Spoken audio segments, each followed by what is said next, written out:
समितीने नेमलं गेलं होतं की आपल्या इंडियन डाएटमध्ये, इंडियन आहारामध्ये प्रोटीनचं प्रमाण कमी प्रमाणात आहे आणि प्रोटीन कमी असल्यामुळे इम्युनिटी पॉवर कमी झाली आणि इम्युनिटी पॉवर कमी असल्यामुळे कोरोनाचा प्रादुर्भाव सगळ्यात जास्त आपल्या लोकांना झालाय. त्यामुळे प्रोटीन खाण्यासाठी लोकांना सांगितलं गेलं होतं, अंडी खा, चिकन खा, मांस खा, हे खायला सांगितलं होतं. पण लोकांनी एवढं चिकन खाल्लं, त्या चिकन बरोबर कार्ब्स जास्त खाल्लं आणि वजन वाढत गेलं. चिकन प्रोटीन इम्युनिटी वाढवण्यासाठी का खाल्लं? प्रोटीनचं प्रमाण जास्त असतं. त्यामुळं राईट टू प्रोटीन या जनजागृती मोहिमेअंतर्गत मला वाटतं 2020 मध्ये ज्यावेळेस कोरोना केल्यानंतर इंडियन मेडिकल असोसिएशनने सांगितलं होतं की प्रोटीन शरीराला आवश्यक आहे, सकस संतुलित आहार आवश्यकता आहे. त्यामुळे नॅशनल प्रोटीन डे साजरा करायची वेळ इंडियावरती आली होती. नॅशनल प्रोटीन डे साजरा करायचे आणि ते नॅशनल प्रोटीन डे आपण काल साजरा केला की प्रोटीनची कमतरता प्रत्येकाने स्वतःला चेक करा की प्रोटीन आपल्या शरीरामध्ये किती कमी आहे. तर हे कमतरता असल्यामुळे शरीराला इम्युनिटी पॉवर कमी होते. मसल मधलं प्रोटीन खाते. आपली लोक फक्त वर्कआउट करतात. 80% पार्ट हा डाएट न्यूट्रिशन प्रोटीनचा आहे आणि 20% पार्ट फक्त तुमच्या याचा आहे. तर हे आपल्या जनरल लोकांना कळत नाही. पूर्वीच्या आहारामधून ते नॅचरल प्रोटीन अजून आता मिळत नाही. प्रोटीनच्या कमतरतेमुळे थकवा, स्नायू कमकुवत होणे, रोगप्रतिकार शक्ती कमी होणे हे नॅशनल इंडियन मेडिकल असोसिएशनने सांगितलं गेलं होतं. तर नक्कीच आपल्या थाळीमध्ये कार्ब्सचं प्रमाण जास्त आहे, प्रोटीनचं प्रमाण कमी आहे. त्यामुळे योग्य दिवस प्रोटीन घेण्याची आठवण करून देण्याचा दिवस म्हणून नॅशनल प्रोटीन डे साजरा केला होता. आज मुलं, महिला, ज्येष्ठांसाठी विशेष म्हणजे हाड मजबूतीसाठी, स्नायू मजबूती करण्यासाठी प्रोटीनची आवश्यकता आहे. फिटनेस आणि मॅनेजमेंट, वजन नियंत्रणात आणण्यासाठी मसल प्रोटीनचा खूप मोठी मला वाटतंय प्रोटीनची कमतरता भासते. त्यामुळे प्रोटीन योग्य प्रमाणात पाहिजे. 1 किलोला 1 ग्रॅम प्रोटीन आवश्यकता आहे. त्यानं जनजागृती साजरा करण्यासाठी प्रोटीन डे साजरा करायची गरज आहे. आणि लोकांना अजून कळना, संदेश गायकवाड, संदेश सर, अजून लोकांना कळना प्रोटीन शरीराला आवश्यक आहे. संतुलित आहार या गोष्टी खूप महत्वाचं आहे. प्रोटीन डे साजरा करते इंडियन मेडिकल असोसिएशन. आणि आज जर तुम्ही नाही प्रोटीन प्रॉपर खाल्लं तर मसल मधलं प्रोटीन खाता. वृद्धापकाळात महिलांमध्ये प्रोटीनचं प्रमाण खूप कमतरता भासते. तर चलो, आज मी माझं सांगणार नाही. प्रोटीन डे फक्त आज साजरा केलाय. आज आम्ही गोव्यामध्ये आहे. आज आपण डॉक्टर वैशाली जाधव मॅडम, खूप जबरदस्त मॅडमचा अनुभव असणार आहे. आणि मला वाटतं आज मार्गदर्शन घेण्यासाठी पण एक मला वाटतंय ज्ञान देण्याचं काम करणारं, आज एक आरोग्य देण्याचं, समाज दानाचं काम करणारं व्यक्तिमत्व आहे सचिन कदम सर. एक प्रोफेसर आहेत ते पण, आणि त्यांचं सायन्स आणि गणित खतरनाक प्रभुत्व आहे त्यांच्याकडे. मला वाटतं आज महाराष्ट्रामध्ये एक नावाजलेली अकॅडमी म्हणून त्यांच्याकडे पाहिलं जातं. का पाहिलं जातं? तर त्यांच्याकडे सगळ्यात जास्त गणित आणि विज्ञान, सायन्स, ते स्वतः शिक्षक आहेत, प्रोफेसर आहेत. आणि त्यांच्याकडे लांबून लोक, जे MPSC UPSC झालेले लोक पण त्यांच्याकडे मार्गदर्शन घेण्यासाठी येतात. ते असं ग्रेट व्यक्तिमत्व, खूप नावाजलेलं व्यक्तिमत्व आहे आम्हाला सचिन कदम सर. आज प्रोफेसर आहेत. अशी व्यक्ती आज आपल्याला त्यांचं मार्गदर्शन घेण्याची संधी त्यांना मिळते. ते पण खूप लकी आहेत. आणि यस, तर जबरदस्त असणार आहे. तर वेळ आता थोडा कमी राहत आहे. आपण जाऊया वृषाली जाधव डॉक्टर मॅडम. मी खूप तुम्हाला ऐकण्यासाठी उत्सुक आहेत. आमचे सर्व फॅमिली मेंबर सगळेजण थांबले ते आणि आर घेऊन बसले सगळेजण. वेलकम त्यांना. Sachin Kadam sir, welcome. आपल्या शॉर्ट मध्ये अनुभव शेअर करा आणि हे करा. वेलकम. येस, गुड मॉर्निंग आरोग्य फॅमिली. या ठिकाणी आज एक जबरदस्त वर्कआउट गाईड केला आपल्याला वैशाली जाधव मॅडम. स्वतः PhD होल्डर आहेत. मी सुरुवातीला स्वतःची ओळख करून देतो. माझं नाव सचिन रामचंद्र कदम. मी बिचुकले, तालुका कोरेगाव, जिल्हा सातारा या ठिकाणावरून आहे. मी स्वतः एक स्पर्धा परीक्षा मार्गदर्शन केंद्र चालवतो. आणि सरांनी जसं सांगितलं तसं सायन्स आणि मॅथ्स हे माझे महत्वाचे विषय आहेत की जे मी मुलांना शिकवत असतो. साधारणतः 750 पेक्षा जास्ती मुलं आज माझ्या अकॅडमी मधून महाराष्ट्र पोलीस दल किंवा महाराष्ट्र सरकारी सेवेमध्ये आज सेवा बजावत आहेत. आणि खऱ्या अर्थानं आज या आरोग्य फॅमिलीमध्ये मला सुद्धा संधी मिळाली आपले कॉलचे महागुरु हेमंत गोडके सर आणि भाविका मॅडम यांच्यामुळं. आज सर आणि मॅडम आपले गोवा या ठिकाणी ट्रेनिंग देण्यासाठी गेलेले. सरांनी सांगितलं पूर्वी आम्ही गोव्याला ट्रेनिंग घ्यायला जायचो, आता ट्रेनिंग द्यायला जातोय. म्हणजे काय अपॉर्च्युनिटी, काय संधी या ठिकाणी आपल्याला मिळू शकते समजू शकता आपण. काल सरांनी सांगितलं प्रोटीन डे होता.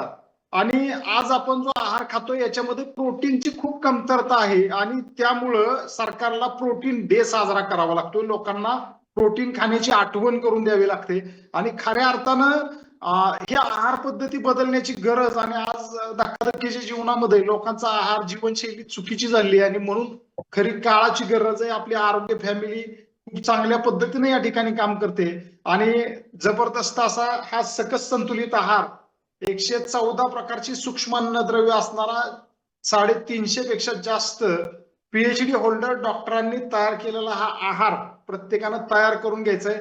आज आपल्याला आहार घेत घेत एक जबरदस्त अनुभव ऐकायला मिळणार आहे. स्वतः पीएचडी होल्डर असणाऱ्या डॉक्टर वैशालीताई जाधव ठाणे या ठिकाणावरून आहेत आणि स्वतः त्या मेडिकल क्षेत्रामध्ये प्रोफेसर म्हणून काम करतात. फार्मासिस्ट आहेत. फार्मसी बद्दल जबरदस्त, औषध शास्त्राबद्दल जबरदस्त नॉलेज असणाऱ्या मॅडम आहेत आणि त्यांचा अनुभव आपण या ठिकाणी ऐकणार आहोत. Good morning madam. Good morning sir. Good morning आरोग्य पंढरी. सर्वप्रथम मी माझी ओळख करून देईन. मी डॉक्टर वैशाली योगेश जाधव, मी ठाण्यावरनं बोलत आहे. माझं शिक्षण क्वालिफिकेशन आहे, मी एम.फार्म पीएचडी केलेलं आहे. पीएचडी डॉक्टरेट मी औषध निर्माण शास्त्रामध्ये केलेलं आहे. मी सध्या असिस्टंट प्रोफेसर म्हणून एक नामांकित फार्मसी कॉलेजमध्ये कार्यरत आहे आणि यापूर्वी मी इंडस्ट्रीमध्ये, फार्मास्युटिकल इंडस्ट्रीमध्ये सुद्धा जॉब केला आहे. रिसर्च अँड डेव्हलपमेंट R&D मध्ये जॉब करत होते मी. त्यामुळे मला इंडस्ट्री आणि अकॅडमिक्स या दोघांचं पण नॉलेज आहे. ही झालं माझं क्वालिफिकेशन आणि माझा अनुभव शेअर करण्याच्या आधी मी सर्वप्रथम माझे जे गुरु आहेत, माझे जे ग्रेट कोचेस आहेत, ज्यांच्यामुळे आज मी इथे बसलेली आहे, तर मी सगळ्यात आधी त्यांचं नाव घेईन. माझे ग्रेट कोचेस ज्यांनी मला इथे आणलं ते आहे respected Bhushan Ghoderao sir, respected Dilip कचरे सर आणि रेणुका कचरे मॅडम आणि रेस्पेक्टेड आदरणीय विजया निंबाळकर मॅडम आणि आपल्या कॉलचे सर्वा आपले ग्रेट महागुरु, सगळ्यांचेच ग्रेट महागुरु मी म्हणेल आणि ज्यांना आपण नेहमी म्हणतो की आपले ते विठ्ठल रुक्माई आहे, असे रेस्पेक्टेड हेमंत घोडके सर आणि रेस्पेक्टेड भाविका घोडके मॅडम. तर मी म्हणेल की माझ्या सगळ्या ग्रेट कोचेसला मी सगळ्यात आधी from the bottom of my heart मी सगळ्यांना आधी नमन करते आणि त्यानंतर मी माझा अनुभव सांगेन. येस, जबरदस्त ग्रेट कोचेस आहेत आणि सर्व कोचेसला आपला मार्क्यूस सॅल्यूट, कारण खूप मोठं काम समाजासाठी आज आपले सर्व कोचेस करत आहेत आणि त्यांच्या माध्यमातून समाजामध्ये आरोग्य देण्याचं काम आपण या ठिकाणी करत आहोत, आरोग्य दूत बनून. मॅडम, आपण स्वतः एक पीएचडी होल्डर आहात आणि आपण कोणत्या शास्त्रामध्ये पीएचडी मिळवलेली आहे मॅडम? येस, जसं मी सांगितलं की फार्मसी म्हणजे औषध निर्माण शास्त्र, त्यामध्ये वेगवेगळे सब्जेक्ट्स असतात. तर त्यामध्ये फार्मास्युटिक्स हा जो सब्जेक्ट आहे, मेनली जो फॉर्म्युलेशन डेव्हलपमेंट म्हणजे जे सगळे औषधं आपण बनवतो, त्यामध्ये टॅब्लेट्स आहे, कॅप्सूल्स आहे, लिक्विड्स आहे, सिरप्स आहे. आम्ही त्याला जर कॅटेगराईज करायला गेलो तर solid dosage form, liquid dosage form, injectables, aerosols, अशा आम्ही त्याला व्हेरियस हे बोलतो. तर त्यामध्ये जे आपण जसं ते बनवतो त्या फॉर्म्युलेशनला जे डेव्हलपमेंट असतं त्याला आम्ही फार्मास्युटिक्स सब्जेक्ट म्हणतो. त्यामध्ये मी पीएचडी केलेली आहे. तर जर तुम्ही म्हणाल की नक्की आम्ही काय करतो, तर जे आपण औषधं बनवतो ते कसे बनवले जातात, त्या ड्रग्सच्या फिजिकल आणि केमिकल प्रॉपर्टीज काय असतात, जे एक्सिपियन्स आपण त्याच्यामध्ये वापरतो, तर एक्सिपियन्स का कोणते आणि कसे आपण बनवतो. आणि जर तुम्ही फार्मसी क्षेत्र हे बघितलं तर ऍक्च्युली इथे तुमचं फिजिक्स, केमिस्ट्री, बायोलॉजी, मॅथ्स ह्या सगळ्या सब्जेक्टचं नॉलेज तुम्हाला एकत्रित असणं म्हणजे सायन्स आणि मॅथ्स. इव्हन म्हणजे बऱ्याच लोकांना असं वाटतं की जर मी सायन्स साईडला गेले तर मला मॅथ्सचा काही उपयोग नाही, पण मग ह्या सगळ्यांचे एकत्रित नॉलेज मिळून फार्मसी सब्जेक्ट होतो. आणि सगळ्यात महत्वाचं म्हणजे जे मेडिसिन्स आपण सगळे घेतो त्याबद्दल आम्ही डिटेलमध्ये सगळं शिकत असतो. ते कसे बनवतात आणि ते मार्केटमध्ये कसे आणले जातात, ते फार्मास्युटिकल इंडस्ट्रीमध्ये कसे बनवले जातात. कारण आमच्यासाठी 3 शब्द खूप महत्वाचे आहे. एक म्हणजे क्वालिटी, दुसरा म्हणजे एफिकसी आणि तिसरा म्हणजे सेफ्टी. या 3 याच्यावरती फार्मास्युटिकल इंडस्ट्री हे कुठलंही फॉर्म्युलेशन बनवत असते. आणि आता सर मी माझा अनुभव इथे शेअर करू इच्छिते. तर मी सर्वात आधी हे सांगेल की मी आपल्या आरोग्य फॅमिलीमध्ये कशी आले. तर माझी जी मॅडम एक मिनिट, ऑल पार्टिसिपेट यांचा अनुभव प्रॉपर ऐकून घ्या, समजून घ्या. इकडे तिकडे फिरू नका. सबका फॅमिली एका ठिकाणी बसा. एक अनुभव तुमचं आयुष्य बदलणार आहे आणि कोण सांगतंय हे समजून घ्या. ऑल फॅमिली मेंबर काय होतं, आपण इकडे तिकडे फिरतोय आणि आपल्याला बऱ्याच मधल्या आयुष्यामधल्या ह्या गोष्टी व्हिडिओ ऑन करा कंपल्सरी. सगळ्यांनी व्हिडिओ ऑन करा आणि ऐकून घ्या. स्वतः एक मॅडम सांगतात ते, त्यांची पीएचडी होल्डर आहेत स्वतः मॅडम. स्वतः गोळ्या औषधे निर्माण करतात, याच्यावरती सगळ्या गोष्टीचं ते इत्थंभूत नॉलेज सांगतात. ते समजून घ्या. All family member video on करा आणि एका ठिकाणी बसा. इकडे इकडे फिरू नका. हो रमेश बरकडे सर, एका ठिकाणी समोर बसा. वर्कआउट नका करू. ऐकून घ्या. Yes, continue. Thank you. Yes sir. मी ह्या फॅमिलीमध्ये येण्याचं कारण सर्वप्रथम मी सांगेल, फार्मसीचं सगळं नॉलेज आहे, मेडिसिन्सचं आहे, न्यूट्रास्युटिकल्स आहे, ज्याला आपण न्यूट्रिशन म्हणतो. आम्ही त्याला आमच्या भाषेमध्ये न्यूट्रास्युटिकल्स म्हणतो. आज जर न्यूट्रास्युटिकल्स बघितलं तर खूप इम्पॉर्टंट फील्ड अशी आहे आणि नक्कीच मी तिथे येईल की न्यूट्रास्युटिकल्स का इम्पॉर्टंट फील्ड आहे आणि आज न्यूट्रिशनचं का इतकं महत्व आहे, तिथे मी येणार आहे. पण त्याआधी मी तुम्हाला हे सर्वात आधी सांगेल की मी या फॅमिलीमध्ये दाखल कशी झाली, मी आली कशी. मी 2015 पासून योगा करते. मी डिप्लोमा केलेला आहे योगामध्ये आणि योगाने मला खूप छान फ्लेक्झिबिलिटी मिळाली. खूप छान माझी बॉडी, मी प्रत्येक आसन खूप व्यवस्थित आणि मनापासून करत होते. रोज योगा मला करायला पॉसिबल नव्हता, कारण माझी जी जीवनशैली आहे, लाईफस्टाईल किंवा माझा जो शेड्यूल आहे तो खूप टाईट आहे. पण मी जेव्हाही शक्य होईल मी तेव्हा नक्कीच योगा करत होते. मी मॅरेथॉन मध्ये रन करत होते. 5 किलोमीटर मी आरामात पळायचे न थांबता. पण हे सगळं असताना इतकी जास्त फिजिकल ऍक्टिव्हिटी करत असताना एक दिवस 2023 साली मला प्रचंड तीव्र प्रमाणात टाचदुखी सुरू झाली आणि ती टाचदुखी अशी होती की मी जमिनीवर पाय सुद्धा ठेवू शकत नव्हते. काही लोकांची जी टाचदुखी असते ती सकाळी त्यांना जाणवते आणि काही काळानंतर ती निघून जाते. दिवसभर मात्र त्यांना काहीच अनुभव होत नाही. टाचदुखीला, ज्याला आपण इंग्लिशमध्ये प्लॅन्टर फसायटिस असं म्हणतो, ही प्रत्येक व्यक्तीमध्ये वेगवेगळ्या प्रकारे बघायला मिळते. काही लोकांना ज्यांचं वजन वाढलेलं आहे त्यांच्यामध्ये बघायला मिळते आणि जे लोक बारीक आहेत जसे माझ्यासारखे किंवा ज्यांचं वजन मी म्हणेल की इतकं जास्त नाहीये, फॅट इतकं जास्त नाहीये, त्या लोकांमध्ये पण बघायला मिळते.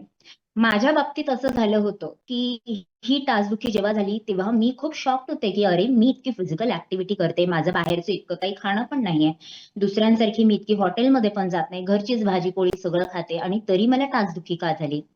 मग जेव्हा मी एक दिवस आपले जे ग्रेट कोचेस आहे आदरणीय दिलीप कचेरे सर आणि भूषण घोडेराव सर यांना मी भेटले आणि जेव्हा मी त्यांना बघितलं की हे न्यूट्रिशन बद्दल खूप छान माहिती देत आहे सगळ्यांना, आरोग्य फॅमिली बद्दल सगळे बोलत आहे आणि कुठेतरी ह्या गोष्टीचीच माझ्या लाईफमध्ये कमी आहे, म्हणजे माझ्या लाईफमध्ये न्यूट्रिशनची कमी आहे. आणि जेव्हा मी ह्या गोष्टी समजून घेतल्या मला कळालं की अरे, मी प्रोटीन माझ्या बॉडीमध्ये कुठेतरी खूप कमी आहे. मी फक्त रोजची भाजी पोळी घरची खाते आणि मला वाटतं की मी खूप छान जेवते, मी सगळं घरचा आहार खाते, मी तर एकदम फिट आहे, मला काही गरज नाहीये दुसऱ्या याच्यापेक्षा घेण्याची, अशी मी सगळ्या लोकांना खूप अभिमानाने सांगत होते. पण जेव्हा माझ्या हे लक्षात आलं की नाही, आपल्याला 40च्या आधी, म्हणजे जेव्हा आपण यंग एज मध्ये असतो, आपले मसल स्ट्रॉंग असतात कुठेतरी आणि यंग असल्यामुळे बाकी सगळे जे न्यूट्रियन्स आहे बॉडीमध्ये तर थोड्या फार प्रमाणात बॅलन्स्ड असतात आणि त्यामुळे थोडी जरी कुठे दुखत असेल काय असेल पण माणूस नेग्लेक्ट करतो त्या एज मध्ये. पण जेव्हा 40 नंतर ह्या सगळ्या गोष्टी आपल्याला वाटायला येतात आणि जेव्हा बॉडी आपली साथ देत नाही, आणि जे माझ्या बरोबर झालं होतं, मी सगळ्यांना आज कॉलवर सांगेल माझं एज 46 आहे आणि जेव्हा मला हे जाणवलं की अरे नाही, मला आता कुठेतरी थांबायचंय आणि मला समजून घ्यायचंय काय कमी आहे माझ्या आयुष्यात, आणि ती कमी होती ती न्यूट्रिशनची होती. त्यावेळेसच मी ठरवलं की मी आरोग्य फॅमिली जॉईन करणार आहे. आणि सगळ्यात महत्वाचं मी तुम्हाला सगळ्यांना मित्रांनो सांगेल आणि ती आहे लाईफस्टाईल.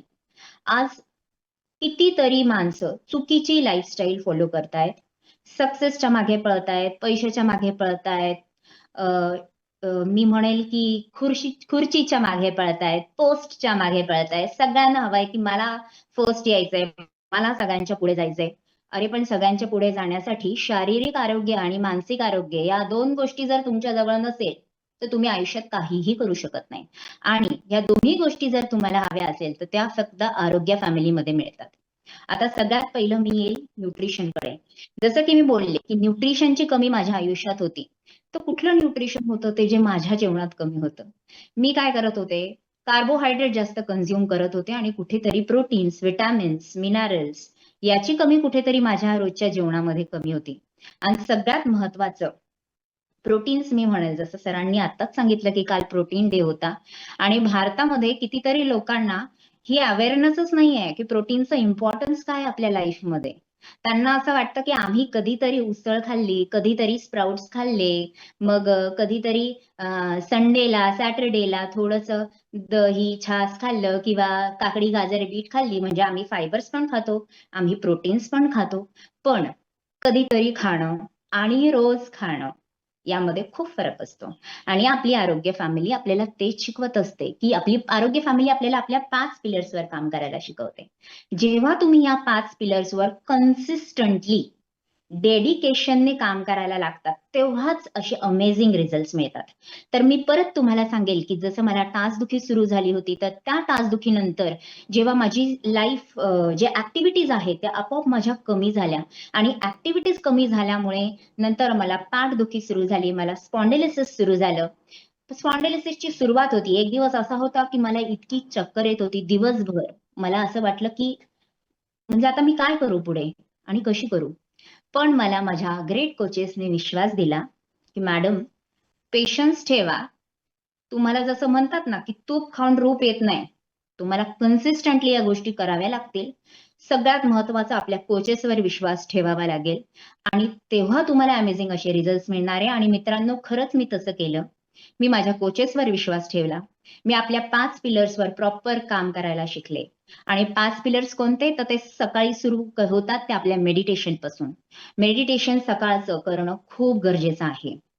मेडिटेशनने तुमच्यामध्ये एक विश्वास येतो, एक ताकद येते, एक तुमचं मानसिक आरोग्य सुधारतं आणि मेन म्हणजे तुम्ही स्वतःशी एक निर्धार करता की येस, मला बदलायचंय, मला करायचंय, मला सगळ्यांना हे करून दाखवायचंय. आणि जेव्हा तुम्ही त्या मेडिटेशन पासून सुरुवात करता, त्याच्यानंतर आपला अतिशय सुंदर असा वर्कआउट, ज्याच्यामध्ये प्रत्येक ऑर्गनला, प्रत्येक मसलला, प्रत्येक बॉडी पार्टला तुमच्या स्ट्रेचिंग मिळते, एक्सरसाइज मिळते, तुमच्या हार्टची एक्सरसाइज होते, तुमच्या प्रत्येक ऑर्गनची होते. इवन आपला बांबू वर्कआउट सुद्धा मी म्हणेल की त्याच्यामध्ये जी स्ट्रेचिंग प्रॉपर होत असते आपली बॉडीची, ती जर तुम्ही कंपेअर केली, जी 6च्या आधीचं आपलं वर्कआउट आहे आणि एक बांबू वर्कआउट आहे, तर तुमचं कधीही बांबू वर्कआउट मध्ये प्रॉपर स्ट्रेचिंग होईल प्रत्येकाची. तर तो बांबू वर्कआउट सुद्धा कधीच मिस करू नका. आणि त्यानंतर सुंदर आपण जेव्हा योगा करतो, आपली स्ट्रेचिंग करतो बॉडीची, सगळ्यांनाच हे माहित असेल की स्ट्रेचिंगचं काय इम्पॉर्टन्स आहे. कारण की आपण जेव्हा खूप हार्ड वर्कआउट करत असतो, तर त्यामध्ये एरोबिक रेस्पिरेशन हे कधी आपल्या एनएरोबिक मध्ये कन्वर्ट होतं आणि त्याच्यामध्ये आपल्या बॉडीमध्ये एक लॅक्टिक ऍसिड जे आहे ते सिक्रेट होतं ब्लडमध्ये. आणि जेव्हा लॅक्टिक ऍसिड सिक्रेट होतं आणि जर तुम्ही स्ट्रेचिंग केली नाही, तर काय होणार की तुमच्या मसल्समध्ये क्रॅम्प येणार. मग मसल्समध्ये क्रॅम्प नको असेल तर स्ट्रेचिंग कधीही चुकवू नका. कारण की जेव्हा तुम्ही स्ट्रेचिंग करता, हे लॅक्टिक ऍसिड जे ब्लडमध्ये साठलेलं आहे ते फ्लश होऊन जातं आणि त्याच्यामुळे कितीही वर्कआउट केला, तुम्हाला कधीही हातपाय दुखणार नाही किंवा कुठलेच क्रॅम्प्स येणार नाही. आणि त्यानंतर सुंदर असा प्राणायाम आपण करतो.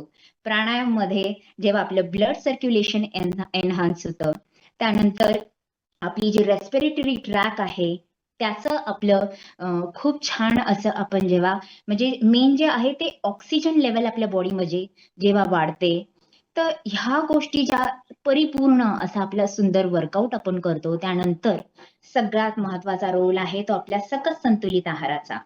जसं की सरांनी आताच सांगितलं की आपला सकस संतुलित आहार यामध्ये 114 प्रकारचे न्यूट्रिएंट्स आहे. तर काय आहे ते न्यूट्रिएंट्स? ते न्यूट्रिएंट्स आहे 18 विटॅमिन्स आणि मिनरल्स याच्यामध्ये प्रेझेंट आहे. त्यानंतर प्रोटीन्स प्रेझेंट आहेत. प्रोटीन्स कोणते 2 प्रेझेंट आहेत? ते एक सोया प्रोटीन आहे आणि दुसरं जे आहे ते वे प्रोटीन आहे. तर हे दोन्ही प्रोटीनचं कॉम्बिनेशन आहे. वे प्रोटीन आणि सोया प्रोटीन जर ते तुम्ही बघितलं, तर वे प्रोटीन जे आहे ते आपल्या बॉडीमध्ये फास्ट मेटाबोलाइज होत असतं आणि सोया प्रोटीन हे 2 तासापर्यंत हळूहळू मेटाबॉलिझम होत असतं. आता सांगा बरं, हे मेटाबॉलिझम मध्ये डिफरन्स म्हणजे काय? जेव्हा वे प्रोटीन आपला हळू फास्ट मेटाबोलाइज होतं, म्हणजे की मी जेव्हा हे शेक घेणार मला इन्स्टंट एनर्जी मिळणार. म्हणून आपल्याला सांगत असतात सगळे आपले ग्रेट कोचेस की 10 मिनिटाच्या आत वर्कआउट झाल्यानंतर लगेच शेक तयार करून घ्या. का? तर तुमची बॉडी थकलेली असते, तुमच्या सेल्सला, टिश्यूजला कुठेतरी एक एनर्जी, जे कॅलरीज त्यांनी लूज केलेली आहे ते कॅलरीज परत रिप्लेस करण्यासाठी आपल्याला हा शेक घेण्याची गरज आहे आणि ते काम करतं आपले वे प्रोटीन्स. आणि त्यानंतर जे सोया प्रोटीन्स जे 2 तासापर्यंत हळूहळू मेटाबोलाइज होतात. म्हणजे म्हणून आपल्याला सांगतात की शेक घेतल्यानंतर 2 तासापर्यंत जरी तुम्ही काही खाल्लं नाही तरी चालेल, कारण की हे जे सोया प्रोटीन्स आहे हळूहळू बॉडीमध्ये मेटाबोलाइज होत असतात आणि तुम्हाला 2 तासापर्यंत भूक लागत नाही आणि तुम्हाला एनर्जेटिक फील होतं. त्यानंतर इव्हन आपल्या शेक मध्ये जर तुम्ही बघाल तर प्रोटीन्स बरोबर खूप सारे विटामिन्स पण प्रेझेंट आहे. विटामिन्स कोणते आहेत? तर वॉटर सोल्युबल विटामिन्स पण आहे आणि वॉटर इनसोल्युबल विटामिन्स पण आहे. वॉटर सोल्युबल विटामिन्स जे असतात ते असतात विटामिन बी आणि सी, आणि इनसोल्युबल जे असतात ते ए, डी, ई, के, त्यामध्ये बायोटीन पण आहे. सगळ्यात महत्वाचं आहे येस सर. येस, जबरदस्त नॉलेज आपण देत आहात मॅडम. आणि खऱ्या अर्थानं आज सकाळी सकाळी असं वाटतं याच्या नोट्स काढाव्यात, इतकं छान नॉलेज आपण देताय. आणि पाहू शकता एक डॉक्टर ज्यांनी याच्यामध्ये प्रचंड अभ्यास केलेला आहे आणि यांना आपल्या आहाराचं महत्व पटलेलं आहे आणि आपल्या मनामध्ये शंका येतात. मॅडम, आपण औषध निर्माण शास्त्रामध्ये एवढं मोठं काम केलेलं आहे, आपण लगेच या आहारावरती विश्वास ठेवला, याचं कारण काय? Yes sir. कारण मी सांगेल तुम्हाला, कारण की मी स्वतः एक फार्मा कंपनीमध्ये काम केलेलं आहे, फार्मास्युटिकल इंडस्ट्रीमध्ये. आम्ही स्वतः फॉर्म्युलेशन्स बनवलेले आहेत. मला माहित आहे की न्यूट्रास्युटिकल्स याला आम्ही न्यूट्रिशन म्हणतो, ज्याला आम्ही आमच्या फार्मसीच्या भाषेमध्ये न्यूट्रास्युटिकल्स म्हणतो. तर लक्षात ठेवा की मार्केटमध्ये कुठलंही मेडिसिन किंवा न्यूट्रिशन किंवा न्यूट्रास्युटिकल्स येत असतं ते असंच एका दिवसात किंवा 1-2 माणसांनी ट्रायल घेतली असं येत नाही. ही जी स्टडी असते कुठल्याही फॉर्म्युलेशनची, जर तुम्ही बघाल तर एक 10 ते 12 वर्ष एक फॉर्म्युलेशन साठी प्रॉपर घेतले जातात. त्याला स्टार्ट पासून, ड्रग डिस्कव्हरी पासून तर त्याला मार्केटमध्ये आणण्यासाठी. म्हणजे आता तुम्हाला आश्चर्य वाटेल की एवढा मोठा काळ काय करतात एवढ्या वर्षांमध्ये, राईट? ऑफकोर्स ही जी ड्रग डिस्कव्हरीची जी मोठी पिरियड आहे, हा नक्कीच आता AI ने कमी होत चाललेला आहे. पण तरी किती कमी झालेला आहे? तर 5 ते 6 वर्ष किंवा 7 वर्ष. पण तरी इतके वर्ष एक फॉर्म्युलेशन मार्केटमध्ये यायला लागतात. तर ते का माहित आहे? कारण की जेव्हा एखादं नवीन ड्रग किंवा एका फॉर्म्युलेशन किंवा आपल्या न्यूट्रिशनवर जेव्हा एखादं प्रोडक्ट मार्केटमध्ये येतं, तर सगळे जे सायंटिस्ट असतात, जसं आपल्याला सरांनी सांगितलं की 350 रिसर्च सायंटिस्ट, डॉक्टर्स इन्व्हॉल्ड आहे, ज्यांनी एक एक एक्सिपियंटचा प्रॉपर स्टडी केलेला आहे. त्याच्या फिजिकल प्रॉपर्टीज, त्याच्या केमिकल प्रॉपर्टीज, त्याची सोल्युबिलिटी, मग त्याची क्वालिटी, ह्या सगळ्या गोष्टींचा बारीक अभ्यास केल्यानंतर ते फॉर्म्युलेशन बनवलं जातं. ते फॉर्म्युलेशन बनवलं जातं, त्याचं खूप बारीक असा त्याचा इव्हॅल्युएशन होत असतं. तर ते इव्हॅल्युएशन वेगवेगळ्या स्टेजेसवर होतं. म्हणजे एक अॅनिमल्स मध्ये होत असतं, ज्याला आम्ही प्री क्लिनिकल अनालिसिस म्हणतो, pre clinical studies, post clinical studies किंवा क्लिनिकल स्टडीज. जे प्री क्लिनिकल स्टडीज असतात ते अॅनिमल्स मध्ये होतात. क्लिनिकल स्टडीज जे असतात ते ह्युमन बिंग्स मध्ये होतात. ह्युमन बिंग्स मध्ये 4 फेजेस मध्ये होत असतात. Phase 1, phase 2, phase 3, phase 4. आणि मग ह्या सगळ्या स्टडीज जवळपास हे 5-6 वर्ष असा त्याचं इव्हॅल्युएशन झाल्यानंतर ते मार्केटमध्ये येत असतं. मार्केटमध्ये आल्यानंतर सुद्धा ते तिथे यायच्या आधी इंडस्ट्रीमध्ये जेव्हा त्याला फॉर्म्युलेट केलं जातं, तर प्रत्येक जिथे ते होत असतं तिथे प्रॉपर असेप्टिक एरिया असतो. एक फॉर्म्युलेशनचं एक एक्सिपियंटचं क्वालिटी कंट्रोल टेस्ट केलं जातं आणि त्याच्यानंतर त्याचं फॉर्म्युलेशन हे जेव्हा ते सायंटिस्ट करतात त्याचं परत इव्हॅल्युएशन केलं जातं आणि ते इव्हॅल्युएशन केल्यानंतर मग ते कुठे मार्केटमध्ये येतं. इंडस्ट्रीमध्ये सुद्धा त्याचं 4 स्टेजेसवर इव्हॅल्युएशन केलं जातं. आता मला सांगा की इतकं ज्या गोष्टीचं इव्हॅल्युएशन होत असेल तर त्याच्याबद्दल तुम्ही शंका, त्याच्या क्वालिटीबद्दल तुम्ही घेऊच शकत नाही. आणि आपला तुम्ही म्हणाल सकस संतुलित आहार ही वर्ल्डची, मी इंडियाची किंवा महाराष्ट्राची नाही बोलले, मी ग्लोबल बोलले, वर्ल्डची सगळ्यात नंबर 1 न्यूट्रिशन कंपनी आहे जिने हा आहार बनवलेला आहे. तर त्याबद्दल शंका घेण्यामध्ये काही हेच नाहीये. आणि आता सगळ्यात महत्वाचं, मी जे अजून महत्वाची गोष्ट तुम्हाला सांगणार आहे, आणि ती म्हणजे ही की मेडिसिन आणि न्यूट्रास्युटिकल याच्यामध्ये डिफरन्स काय. मेडिसिन आपण जे घेत असतो, तर मेडिसिन आपण कधी पण घेतो जेव्हा मी आजारी पडते, मला सर्दी, खोकला, ताप, मलेरिया, अजून काहीतरी मला डिसऑर्डर, डायबिटीज, बीपी, हे सगळे मला होतात तेव्हा मी मेडिसिन घेते, राईट. मेडिसिन हे आपण घेत असतो तर ते अक्यूट आणि क्रोनिक कुठल्या टाईपचं डिसीज आहे त्या बेसिसवर आपण घेतो. असं कुठलंच मेडिसिन नाहीये की त्याला साईड इफेक्ट नाहीये किंवा ऍडव्हर्स इफेक्ट नाहीये, हे सगळ्या फार्मासिस्टला माहित असतं. पण तरी कधी पण जेव्हा त्याचं अनालिसिस होत असतं तर त्याचा बेनिफिट आणि रिस्क रेशो हा चेक केला जातो आणि त्या बेसिसवर त्या मेडिसिनचं मार्केटमध्ये सिलेक्शन होत असतं की येस हे मेडिसिन एक्सेप्टेबल आहे, हा रेशो बघितल्यानंतर की बेनिफिट जास्त आहे, रिस्क कमी आहे. ओके. साधी एक पॅरासिटामॉलची गोळी जरी घेतली तर तुम्हाला डॉक्टर नेहमी काय सांगतात, तुम्हाला सांगतात ताप आला तर पॅरासिटामॉल घ्यायची, उगाच पॅरासिटामॉल घेऊ नका, राईट. तर त्यामागे पण कारण आहे, कारण पॅरासिटामॉलमुळे तुम्हाला किडनी आणि लिव्हर हे दोन्ही जे आहे जर जास्त प्रमाणात तुम्ही घेतले तर त्याचे साईड इफेक्ट्स होऊ शकतात, म्हणून तुम्हाला डॉक्टर सांगत होता. आता हे झालं मेडिसिनचं, जे आपण लॉंग टर्म साठी घेतो जेव्हा क्रोनिक डिसीज असतं, आणि जे शॉर्ट टर्म साठी घेतो जेव्हा आपल्याला अक्यूट डिसीज असतं आणि त्याला साईड इफेक्ट्स आहेत. पण मग आपल्या न्यूट्रास्युटिकल्स काय, न्यूट्रास्युटिकल्स आहे हे मेडिसिन पासून वेगळे आहे. न्यूट्रास्युटिकल ही आपल्या शरीराची गरज आहे, ही माझी रोजची गरज आहे. मी जेवण करते आहे, भाजी पोळी भाकरी, किंवा मी रोज सॅलड खाते आहे, जे मला भूक लागते तेव्हा मी खाते, ते काय आहे, ते माझं जेवण आहे. आणि मग हे काय काय, हे पण माझं जेवण आहे, ही माझ्या शरीराची गरज आहे, हे माझं न्यूट्रिशन आहे, हे रोज मला घ्यावंच लागेल. जसं माझ्या गाडीमध्ये पेट्रोल नाही टाकले तर गाडी चालणार का. मग हे पण माझं तसंच आहे, जर मी न्यूट्रिशन घेतलं नाही तर माझी बॉडी फंक्शन कशी करेल प्रॉपर. म्हणून आपल्या ज्या न्यूट्रिशन जे असतात त्याचे साईड इफेक्ट्स किंवा ऍडव्हर्स इफेक्ट हे काहीही नाही. आणि लक्षात ठेवा, याची सुद्धा खूप बारीक अशी सगळी स्टडी केलेली आहे आणि त्यानंतरच हे मार्केटमध्ये आलेले असतात. तर त्यामुळे शंका घेऊ नका की याचे साईड इफेक्ट होईल का, ऍडव्हर्स इफेक्ट होईल का. कारण की जर मी न्यूट्रिशन माझ्या बॉडीला नाही दिलं तर काय होणार आहे, सगळ्यांनाच माहिती आहे की व्हिटॅमिनची डेफिशियन्सी झाल्यानंतर जसं मला किती वेगवेगळे त्रास होऊ शकतात. सगळ्यात महत्वाचं मी महिलांमध्ये म्हणेन की कॅल्शियम आणि व्हिटॅमिन D3 आजकाल तर इतका जो एज रेशो आहे हा कमी झालेला आहे की 30 एज आल्यानंतरच लेडीजला गुडघे दुखायला लागतात. म्हणजे तुम्ही विचार करा की जी सुरुवात असते डेफिशियन्सी ही 30 वयापासून नसते, ही लहान वयापासून झालेली असते व्हिटॅमिनची डेफिशियन्सी. पण ती जे तोंडगाठे आजार हळूहळू जे बाहेर निघतात ते जसे तुमची एजिंग होत जाते ते तुम्हाला कळायला लागतं, अरे मला कुठेतरी झोप खूप जास्त येत आहे, मला थकल्यासारखं होत आहे, उठलं की बसलं की उठलं की मला बसायची इच्छा होत नाही, बसलं की उठायची इच्छा होत नाही. मग त्याच्यानंतर चालताना गुडघ्यांमध्ये थोडा थोडा पहिला आवाज होणं आणि नंतर हळूहळू गुडघे दुखायला लागणं, त्याच्यानंतर झोप नीट व्यवस्थित नाही येणं. तर हे सगळे काय आहे, हे सगळे व्हिटॅमिनचे डेफिशियन्सी आहे. आणि लोक गृहीत धरतात याला की माझ्या आईला ना तिला पण असा त्रास होता म्हणून मला होते, कारण मी तिची मुलगी आहे ना, तर तिला जे आजार ना ते सगळे मला होणार.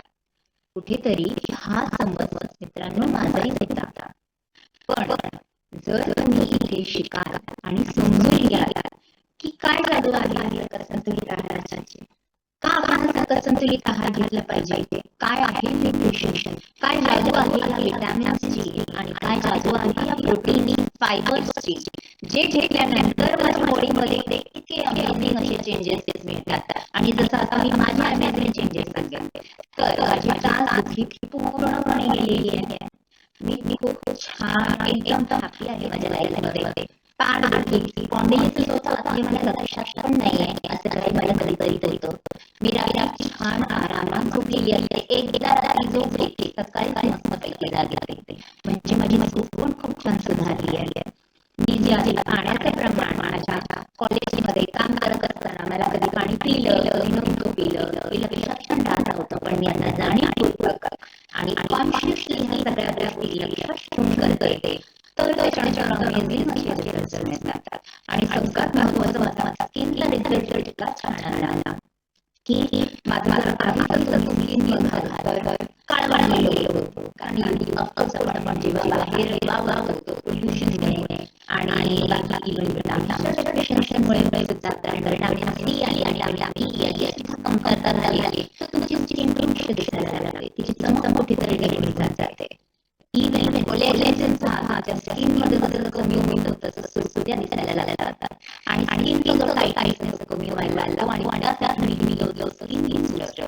तर स्किन बूस्टर ज्यामध्ये कोलॅजेन आहे ज्यामध्ये व्हिटॅमिन आहे त्याचा मला अमेझिंग रिझल्ट मिळाला आणि माझी त्वचा जी आहे ती खूप चमकायला लागली, झळझळायला लागली. आणि इव्हन म्हणेल महत्वाचं मी शेअर करेल तर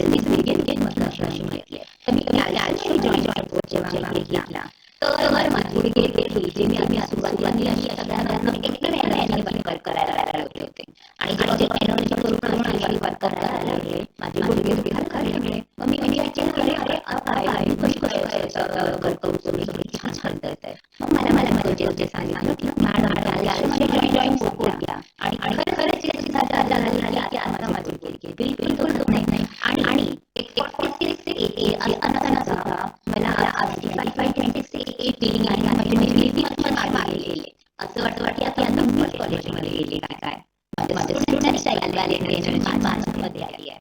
तुम्हाला काही माहित असेल की जेव्हा असतात कोणत्याही बघा ते एनर्जी आणि फील करतात. माहिती त्याचे रिझन काय, कारण की आमच्या आजूबाजूला आणि क्राऊड असतो आणि पहिलं मला एनर्जी नेहमी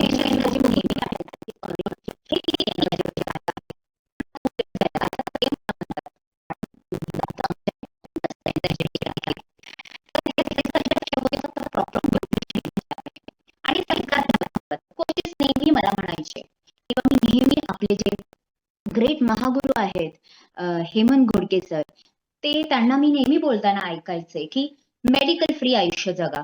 तर मी म्हणायचे मेडिकल फ्री आयुष्य म्हणजे काय, कधीच काय डॉक्टरांकडे जायचं नाही का? अरे पण ते खरं बोलायचे, कारण की मागच्या 7-8 महिन्यापासून मी डॉक्टरकडे गेलीच नाही. मी डॉक्टर, क्लिनिक, हॉस्पिटल याला कायमचा बाय बाय राम राम करून टाकला. आता मला एखाद्या सर्दी खोकला झालेल्या माणसाच्या शेजारी किंवा ताप आलेल्या माणसाच्या शेजारी जरी मी बसले, मला सर्दी होत नाही, खोकलाही होत नाही. कॉलेजमध्ये कितीही कोणालाही काही आजार असले मला काही होत नाही. तर म्हणून आपले ग्रेट कोचेस जे आपल्याला सांगतात की मेडिकल फ्री आयुष्य जगायचं असेल तर आरोग्य फॅमिली जॉईन करा. तर मग आहे की नाही किती मोठी जादू. आणि सगळ्यात महत्वाचं फोकस अँड कॉन्सन्ट्रेशन. जर तुम्ही बघाल तर आपण जी आपल्या रोजच्या जेवणामध्ये बरेच लोक खूप गोड खात असतात, पण आपल्या आरोग्य फॅमिलीमध्ये आपल्याला नेहमी शिकवतात की 3 ज्या पांढऱ्या गोष्टी आहेत त्याच्यापासून कायम दूर राहा. कोणत्या 3 पांढऱ्या गोष्टी? एक साखर, एक मीठ आणि एक मैदा. तर ते खरंच सांगतात ह्या गोष्टींपासून जेव्हा तुम्ही दूर राहतात तर तुम्हाला अमेझिंग असे रिझल्ट्स मिळतात, कारण की शुगर जी आहे ती तुमच्या बॉडीमध्ये खूप चेंजेस करू शकते आणि हार्मफुल मी म्हणेल हार्मफुल चेंजेस करू शकते. म्हणून जेव्हा आपण सकाळचं जे आपण चहा बंद करायला लावतात आपल्याला आरोग्य फॅमिलीमध्ये आणि त्याच्याऐवजी फ्रेश घ्यायला सांगतात, तिथेच तुमची शुगर कट डाऊन होत असते. कारण की शुगर जी आहे ती तुमच्या बॉडीमध्ये एक तर तुमचं जे कॉन्सन्ट्रेशन आहे, फोकस आहे तो कमी करू शकते, कारण की अँझायटी डेव्हलप होते, डिप्रेशन मध्ये जातो आपण, किंवा मग बऱ्याच वेळा म्हणजे मी हे त्याच्यासाठी सांगते की जर तुम्ही खूप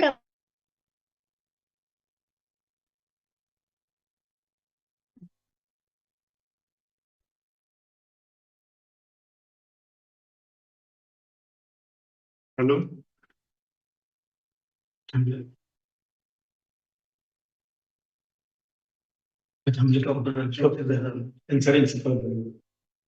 थोडा रेंजचा इश्यू दिसतोय मॅडम यांना, पण जबरदस्त नॉलेज या ठिकाणी मॅडम देत आहेत. आणि आपण पाहू शकता की आज जे साईड इफेक्ट आपल्याला फार्मास्युटिकल मधून येतात तसे कोणत्याही प्रकारचे साईड इफेक्ट आपल्या आहारामधून येत नाहीत. आणि मॅडम स्वतः वजन कमी करण्यासाठी किंवा वाढवण्यासाठी या ठिकाणी आलेल्या नव्हत्या, तर त्यांना जे खऱ्या अर्थानं जे त्रास होते म्हणजे शारीरिक जे त्रास होते त्या त्रासांवर मात करण्यासाठी मॅडम या ठिकाणी आल्या. आणि आज आपण पाहू शकता की स्पॉन्डिलिसिस सारखा आजार, त्यानंतर टाचदुखी हे पूर्णपणे मॅडमचं या ठिकाणी गायब झालं. आणि याचं खरं कारण हा आपला सकस संतुलित आहार. एक इतकं जबरदस्त नॉलेज आज मॅडम या ठिकाणी देत आहेत. कारण आपला आहार काय आहे आणि खऱ्या अर्थानं ह्या आहाराची काय गरज आहे हे या ठिकाणी मॅडम सांगत आहेत. आणि प्रत्येकानं स्थिर बसून एका जागेवर हे ऐकायचंय, कारण एक जबरदस्त नॉलेज एक डॉक्टर स्वतः देत आहेत. कारण आपण पाहू शकता की आज जबरदस्त नॉलेज आहे आहारशास्त्रातलं, स्वतः पीएचडी केलेली. आणि आपण त्यांना ऐकताना हे पण आपल्याला जाणवतंय की आपल्याला ते इतकं जबरदस्त नॉलेज सांगत आहेत की खऱ्या अर्थानं आहार म्हणजे काय आपला 114 प्रकारचे मायक्रोन्यूट्रियंट्स आपल्या शरीराला का गरजेचे, प्रोटीन का गरजेचे, कार्बोहायड्रेट का गरजेचे, हे 6 प्रकारचे पोषण द्रव्य आहेत हे शरीराला किती महत्वाचे. आणि इलनेस म्हणजे आजारी पडल्यानंतर दवाखान्यात जाऊन गोळ्या खाण्यापेक्षा आपण आहार जर चांगला ठेवला, आपली जीवनशैली जर सुधारली तर 100% या ठिकाणी आपण आपलं संपूर्ण आयुष्य बदलू शकतो. आणि म्हणून काळाची गरज आहे सकस संतुलित आहार, जीवनशैली सुधारण्याची. कारण 1 तास व्यायाम गरजेचा आहे. मॅडम यांनी सांगितलं की मेडिटेशन खूप गरजेचं आहे. कारण 7 पिलर जे आपले आहेत त्यामध्ये मेडिटेशन हा एक महत्वाचा पिलर आहे. आपलं माइंड रिलॅक्सेशन गरजेचं आहे. आपला संपूर्ण दिवस आपल्या मनाच्या स्थितीवर अवलंबून असतो आणि म्हणून मेडिटेशन खूप गरजेचं आहे. मेडिटेशन नंतर आपल्याला व्यायामाची गरज आहे. आणि खऱ्या अर्थानं व्यायाम झाल्यानंतर म्हणजे आपला जो वर्कआउट आहे त्यानंतर आपण वर्कआउट घेतो, यानंतर आपल्या शरीरामध्ये जे लॅक्टिक ऍसिड तयार होतं, हे लॅक्टिक ऍसिड स्ट्रेचिंग नंतर आपल्या स्नायूंना बळकटी देण्याचं सुद्धा काम करतं. आणि म्हणून स्ट्रेचिंग खूप गरजेचं आहे. आणि आपण जर हे स्ट्रेचिंग नाही केलं तर हा घामावाटे सर्व निघून जातं आणि पर्यायानं आपल्यामध्ये मग हाडांचे त्रास किंवा गुडघेदुखी हे असे त्रास सुरू होतात. मॅडमचा स्वतः हे सर्व अनुभव, स्वतः एक मेडिकल फील्ड मध्ये काम करत असताना त्यांचा जबरदस्त अनुभव या ठिकाणी शेअर होत आहे. आणि काय एक सकाळी सकाळी एक जबरदस्त नॉलेज, अक्षरशः वही आणि पेन घेऊन संपूर्ण आरोग्यशास्त्र लिहून घ्यावं असं वाटतंय, कारण त्यांचा अनुभव खूप जबरदस्त आहे. आणि मॅडम जॉईन होत आहेत का पहा जरा. तर या ठिकाणी जबरदस्त असं नॉलेज या ठिकाणी आपल्याला डॉक्टर वैशाली जाधव या देत आहेत. आणि खऱ्या अर्थानं आजार झाल्यानंतर काय करतो आपण तर गोळ्यांवर जास्त विश्वास ठेवतो. पण आता मॅडम स्वतः डॉक्टर असून मॅडम गोळ्या किंवा इतर मेडिसिनवर विश्वास न ठेवता त्यांनी आपल्या सकस संतुलित आहारावर विश्वास ठेवला. जॉईंट सपोर्ट कॅल्शियमचा कसा फायदा मॅडमला झाला ते त्यांनी सांगितलं. त्याचबरोबर फ्रेश एनर्जी ड्रिंक काय करतं. आज आपल्या आहारामध्ये जे व्हाईट पॉइझन आहेत 3 प्रकारचे, म्हणजे शुगर असेल, साल्ट असेल, त्यानंतर मैदा असेल, तर हे किती आरोग्याला हानिकारक आहेत हे आपण या ठिकाणी मॅडमने आपल्याला खूप छान शब्दांमध्ये समजून सांगितलं. मग काय बदलण्याची गरज आहे. आहारावर विश्वास ठेवण्याची गरज आहे, जीवनशैली बदलण्याची गरज आहे, व्यायाम करण्याची गरज आहे आणि रोज सकस संतुलित आहार घेण्याची गरज आहे, वेलनेस कडे वळण्याची गरज आहे. इलनेस आपल्याला कधी आजार होऊच नयेत म्हणून आपण या क्षेत्राकडे वळणं गरजेचं आहे. आणि म्हणून लाईफस्टाईल सुधारण्यासाठी आज इतकं मोठं शिक्षण घेऊन सुद्धा मॅडम या ठिकाणी आरोग्य फॅमिलीमध्ये जॉईन झाल्या. त्यांचे ग्रेट कोचेस जे डॉक्टर कचेरे सर असतील, हे सर्व डॉक्टर असून आज मेडिकल क्षेत्रामध्ये मोठं काम, मोठं नाव असून सुद्धा या ठिकाणी त्यांच्या आरोग्याच्या समस्या निर्माण झाल्यानंतर स्वतः मेडिसिन क्षेत्रामध्ये प्रचंड अनुभव असणाऱ्या मॅडम यांनी या सकस संतुलित आहारावरती विश्वास ठेवला. मॅडमने एक खूप महत्वाची गोष्ट सांगितली की कोणतंही मेडिसिन बनताना 7 वर्ष त्याच्यावरती रिसर्च चालतो, त्याचे फायदे काय आहेत. म्हणजे कोणतंही मेडिसिन ज्यावेळेला एखाद्या गोष्टीवर गुणकारी असतं त्यावेळेला त्याच्या काही प्रमाणात डिसऑर्डर नक्की तयार होतात. आणि या डिसऑर्डर म्हणजे काय आहेत, म्हणजे त्याचे साईड इफेक्ट्स काय आहेत, हे साईड इफेक्ट्स आणि त्याचे होणारे फायदे याचा अभ्यास केला जातो आणि प्रत्येक इन्ग्रेडियंट वर काम केलं जातं आणि त्यानंतर खऱ्या अर्थानं ते मेडिसिन मार्केटमध्ये येतं. पण मग आपला जो आहार आहे याचा एकही साईड इफेक्ट आज मॅडमला या ठिकाणी दिसत नाही. आणि हे कोण सांगतंय तर मेडिकल क्षेत्रामध्ये जबरदस्त नाव कमावलेल्या, स्वतः पीएचडी मिळवलेल्या डॉक्टर वैशालीताई जाधव या सांगत आहेत. आणि खऱ्या अर्थानं हे नॉलेज काय आपण आरोग्य फॅमिलीतील सर्वजण पाहू शकता की या ठिकाणी हे दिलेलं नॉलेज, हे जबरदस्त नॉलेज आपल्या आहारावरती 100% विश्वास ठेवण्यासारखं नॉलेज आहे. आणि हा आहार घेतल्यानंतर सर्व मॅडमचे डिसऑर्डर या ठिकाणी पूर्णपणे बंद झालेले आहेत. आणि मॅडम आता स्वतः वर्कआउट गाईड करतायत, वर्कआउट किंवा जे महत्वाचे आपले पिलर्स आहेत त्याच्यावरती काम करतायत. आणि वयाच्या 46व्या वर्षी मॅडमला 25 वर्षाचं फिलिंग येतं, हे कोणत्याही औषधानं शक्य होऊ शकत नाही. आणि म्हणून खऱ्या अर्थानं आपण जो विश्वास ठेवला पाहिजे, कोणावर विश्वास ठेवला पाहिजे तर कोण सांगतंय म्हणून नाही. सर हेमंत सर कायम आपल्याला सांगत असतात की आपण आहाराविषयी शंका निर्माण करतो आणि आपण कोणाचं मत विचारात घेतो तर जो तंबाखू खातो, जो व्यसनाधीन आहे, अशी लोक आपल्याला, ज्यांना कशातून काय मिळतंय माहित नसतं आणि ते आपल्या आहाराविषयी, न्यूट्रिशन विषयी बोलायला सुरुवात करतात. मॅडमनं सांगितलं की फायबर न्यूट्रियन्स म्हणजे एक दिवस आपण काकडी, गाजर, बीट खाऊन चालणार नाही, तर आपल्याला रोज ते आहारामध्ये ठेवलं पाहिजे. मग आपण अशा बऱ्याचशा गोष्टी ज्या आपल्या आहारामध्ये आज मितीला इंडियन थाळीमध्ये नाहीत, आणि मग हे जर आपल्याला आपल्या शरीराला द्यायचं असेल तर आपला सकस संतुलित आहार हा बेस्ट ऑप्शन आपल्या समोर असणार आहे. आणि ही आपल्या शरीराची परिपूर्ण गरज, म्हणजे पूर्ण गरज भागवण्याचं काम करणार आहे. आणि आपल्या आरोग्य फॅमिलीमध्ये असंख्य लोकांचे डिसऑर्डर कमी झाला. आपला आहार वजन कमी करण्यासाठी किंवा वाढवण्यासाठी काम करत नाही, तर आपल्या आहार शरीराची गरज भागवण्यासाठी, खऱ्या अर्थाने शरीराची गरज काय तर हे सगळे मायक्रो न्यूट्रियंट्स, पोषण द्रव्य ही गरजेची. जसं म्हणजे वॉटर सोल्युबल आणि नॉन वॉटर सोल्युबल असे जे प्रोटीन्स, जीवनसत्वे आहेत ती सगळी मिळतात आपल्याला. 6 प्रकारची जीवनसत्व गरजेची आहेत, अ ब क ड ई आणि के. त्या म्हणजे बी विटॅमिन्सच्या 12 प्रकार आपल्याला असतात आणि या 12 प्रकारांचं सुद्धा याच्यामध्ये मिश्रण आहे. प्रोटीन आहे, जसं सोया प्रोटीन आणि वे प्रोटीन, हे दोन्ही प्रोटीन काय काम करतं शरीरासाठी, मेटाबॉलिझम वरती कशा पद्धतीने काम करतं हे मॅडम आपल्याला समजून सांगितलं. आपण आहारामध्ये बदल करणं का गरजेचं आहे तर आहार हे आपल्या शरीराला जर चांगल्या पद्धतीचा दिला तर आजारांना आपण बळी पडू शकत नाही. मॅडम जॉईन झाले, डॉक्टर मॅडम जॉईन झाले. एक ठराविक 3-4 प्रश्न आपण विचारू. सेकंड बॅचची पण वेळ झाली, आज आपल्याला मीटिंग पण आहे. एक शॉर्ट मध्ये आपण त्यांना काही प्रश्न विचारणार आहोत आणि त्याचं उत्तर आम्हाला एक शॉर्ट मध्येच पाहिजे. आज तुमचा अनुभव एक मंत्रमुग्ध बघून आमची सर्व फॅमिली ऐकताय ते. मला खूप छान नॉलेज मिळालं मॅडम, आणि आज मी तुमच्याकडून शिकून घेतो. काही टिप्स पण तुमच्याकडून मी काढलेत आज. खूप छान वाटतंय. तर येस मॅडम कडे जाऊया, त्यांना स्पॉटलाइट घ्या. तेजस सर, तेजस सर आहेत का? ऑन करा मॅडम, त्यांना कोर्स करा.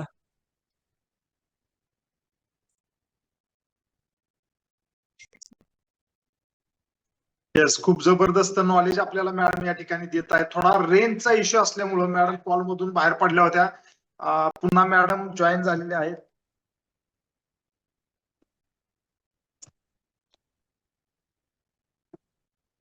वैशाली मॅडम,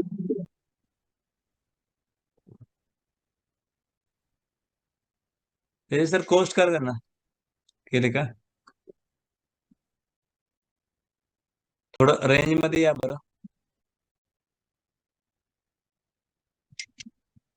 ओ सुनीता मोडक मॅडम,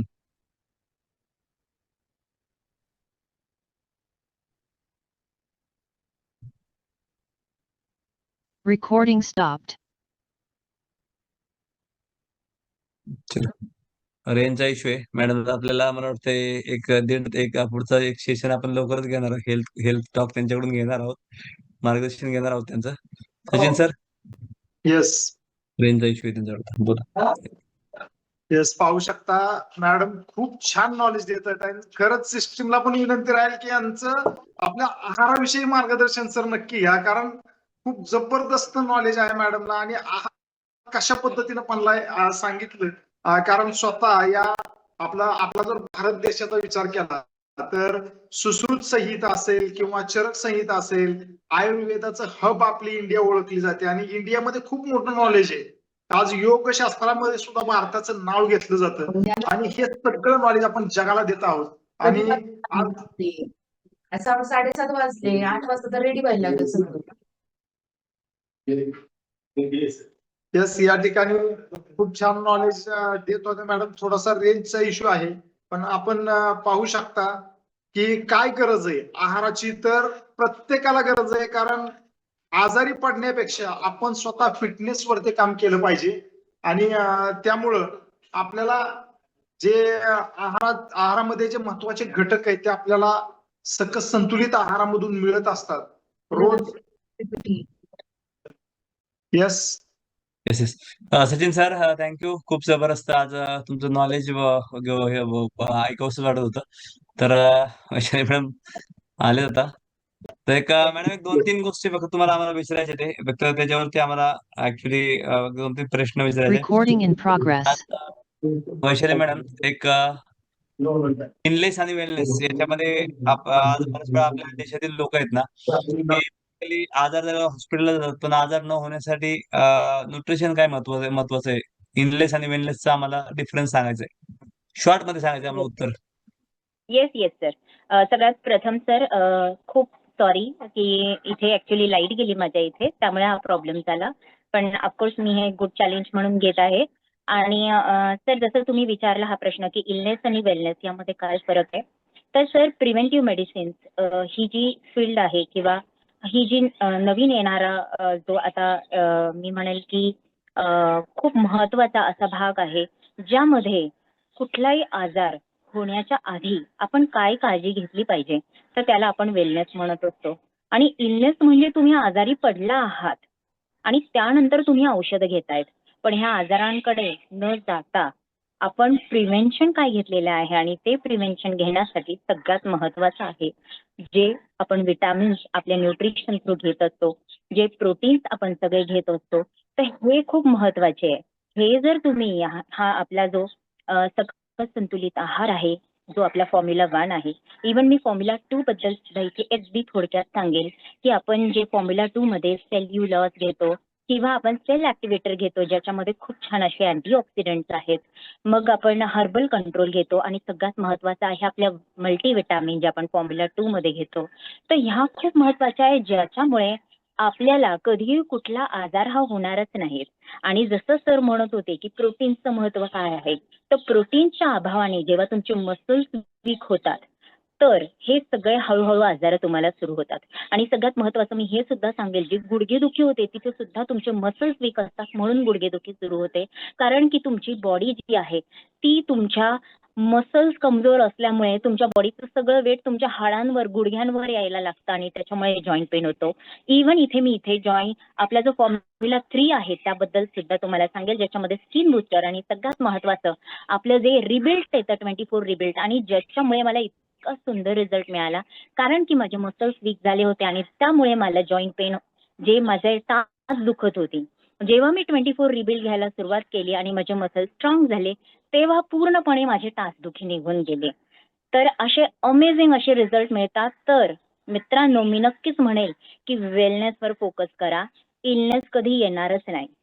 तर वा. हे महत्व आहे वेलनेसचं. Yes sir. येस. एक मॅडम लास्ट एक प्रश्न आहे तुम्हाला, वेळ झाले. ऍक्च्युली तुमच्या आम्हाला खरोखर मार्गदर्शन आमच्या फॅमिलीला सारखं ऐकावंसं वाटतंय. तर प्रत्येक घरामध्ये योग्य पोषणाची सवय लागली तर आपल्या देशावरती किंवा आरोग्यावरती किती मोठा बदल होईल? तुम्हाला काय वाटतंय? की जर योग्य येस सर. पोषण, योग्य आहार, डाएट आज येस सर. देशाची येस आज सर. इंडियन गव्हर्नमेंट पण याच्यावरती काम करते.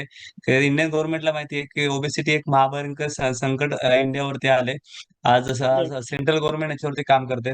तुमच्या माध्यमातून काय वाटतंय की आज जर मिल रिप्लेसमेंट आल्यानंतर मेडिकल मधलं किंवा दवाखान्याचा खर्च किती कमी होऊ शकतो? खूप खूप महत्वाचा प्रश्न विचारला सर. सगळ्यात महत्वाचं म्हणजे जर आपण बघितलं तर पूर्ण वर्ल्डमध्ये कंपेअर केलं तर भारत आज सेकंड रँकवर आहे ओबेसिटीमध्ये. आज पूर्वी ओबेसिटी ही फक्त काही ठराविक एजमध्ये दिसायची, पण अगदी लहान मुलांपासून आज ओबेसिटीचा प्रॉब्लेम झालेला आहे. आणि ही ओबेसिटी म्हणजे काय आहे की आपल्या बॉडीमधले फॅट्स वाढतात, आणि जेव्हा आपल्या बॉडीमधले फॅट्स वाढतात ते आपल्या शरीरावर खूप प्रकारे वाईट परिणाम करत असतात. तर इथे मी म्हणेल की एक आहे ओबेसिटी वाढलेली आणि दुसरं म्हणजे न्यूट्रिशनचा अभाव, ज्यामध्ये नक्कीच मी म्हणेल की प्रोटीन्स आणि फायबर्स याची कमी असल्यामुळे सुद्धा, आणि विटॅमिन सगळ्यात महत्वाचं याची कमी असल्यामुळे आज आपल्याला खूप वेगवेगळे प्रकारचे आजार येत आहेत. तर हे आजार आणि हे सगळ्या गोष्टींवर जर तुम्हाला थांबा लावायचा असेल किंवा फुल स्टॉप लावायचा असेल, एक निरोगी आयुष्य जगायचं असेल, तर नक्कीच आरोग्य फॅमिली हा एक राईट प्लॅटफॉर्म आहे. आणि जर आपण ह्या सगळ्या गोष्टींचा न्यूट्रिशनला समजून घेतलं आणि अगदी लहानपणीपासून जर आपण हे सगळं घेतलं, तर मी नक्कीच म्हणेल की आपल्याला कायमच्यासाठी, जसं मी म्हटलं की मी सुद्धा डॉक्टरला बाय बाय केलेला आहे, क्लिनिकला आणि हॉस्पिटल्सला बाय बाय केलेलं आहे. सगळेच असं सुंदर, निरोगी आणि आनंदी आयुष्य जगू शकतात. तर खूप महत्वाचं आहे. मी जाता जाता नक्कीच आपले जे ग्रेट महागुरु आहेत, आदरणीय हेमंत घोडके सर आणि आदरणीय भाविका घोडके मॅडम यांना खूप खूप मनापासून थँक्यू म्हणेल की मला आज ही अपॉर्च्युनिटी दिली आरोग्य फॅमिलीमध्ये येण्याची, वर्कआउट गाईड करण्याची आणि माझा अनुभव शेअर करण्याची. Thank you so much sir. आणि पुन्हा एकदा मी अपॉलॉजी करते. आय अपॉलॉजिलाइज की मी माझ्या इथे एक लाईट गेली आणि मी मध्ये डिस्कनेक्ट झाले. I am so sorry. Yes madam, thank you. तुम्ही आपण म्हणतो ना चॅलेंज तुमचं, म्हणतो ना आपण एक चॅलेंज, आपण कुठल्याही प्रॉब्लेमवर फोकस करून न करता तुम्ही सक्सेसवर आणि तुमच्या ह्याच्यावर फोकस करता, हे खूप महत्त्वाची गोष्ट आहे. आणि तुमचा मनाचा मोठेपणा आहे. आज तुम्ही आमच्यापेक्षा शिक्षण नॉलेज खूप घेतलंय. खरोखर तुम्ही म्हणजे ऍक्च्युली एक वैद्यकीय क्षेत्रामध्ये खूप मोठं चांगलं एक काम करताय, ज्ञान देण्याचं काम करताय. आज एक देवदूताचंच काम करताय तुम्ही पहिल्या आयुष्यामध्ये, आज पण देवदूताचं काम करताय खरोखर. आणि आम्ही मोठे नाहीये, ही सिस्टीम मोठी आहे, हे सगळं संतुलित आहार मोठा आहे आणि त्यांच्यामुळे आम्ही मोठे आहोत. आणि ऍक्च्युली तुमचा मनाचा मोठेपणा आहे. PhD होल्डर आम्ही पाहिलं, डॉक्टर पाहिलं, तर स्वतः नॉर्मल लोकांना बोलत नाही, पण तुमचा तो मनाचा मोठेपणा आहे की तुम्ही दुसऱ्यांना मान सन्मान खूप मोठा देताय. तर आज एक लास्ट एक शॉर्ट मध्ये मला उत्तर पाहिजे मॅडम. आज तुम्ही इनलेस मध्ये, आज तुम्ही दोघेही वेल एज्युकेटेड आहात. आज दोघेही खूप छान इन्कम कमवताय. म्हणजे त्याबद्दल नाही मी तुमच्या पर्सनल लाईफ मध्ये जाणार. तरी पण आज तुम्ही एक वेलनेस कोच म्हणून काम का करताय, आज लोकांना मदत का करताय, एक शॉर्ट मध्ये आम्हाला उत्तर हवे. तुम्ही येस आज सर. एवढे एज्युकेटेड आहात आणि लोकांनी आमचे केलं पाहिजे का? आमच्याकडे शेतकरी बांधव आहेत, सर्वसामान्य लोक आहेत, काही आमचे बिझनेसमॅन आहेत, तिथं आम्ही काही डॉक्टर पण तुमचा आज अनुभव ऐकतात. तर काय केलं पाहिजे इनलेस ह्याच्यामध्ये वेलनेस कोच म्हणून? Yes sir. मी नक्कीच म्हणेल सर, आपण जर आनंदी झालो तर मी म्हणते की मी ही गोष्ट मला आरोग्य फॅमिलीने शिकवली आहे, आणि ती म्हणजे की स्वार्थी बनू नका आणि सारथी बना.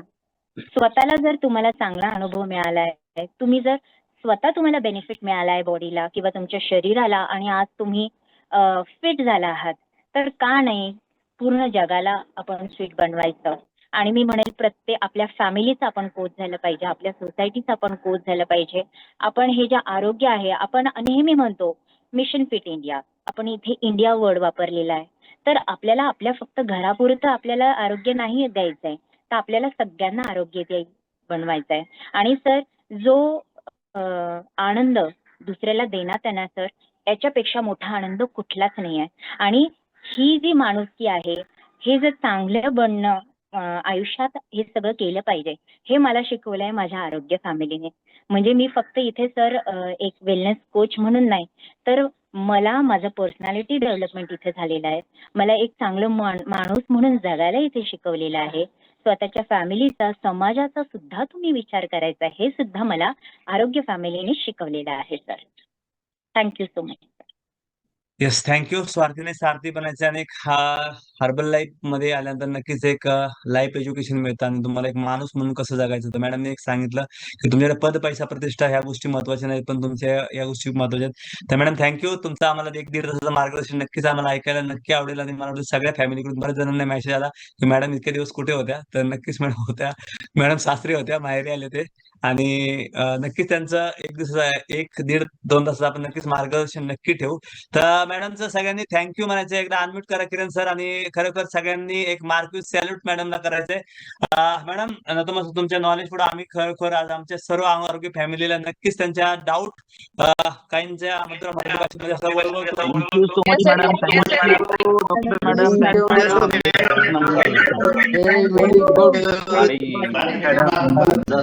Very good. Thank you. Thank you very much, madam. एकच नंबर जबरदस्त अप्रतिम experience. Thank you, ma'am. Thank you so much. Thank you market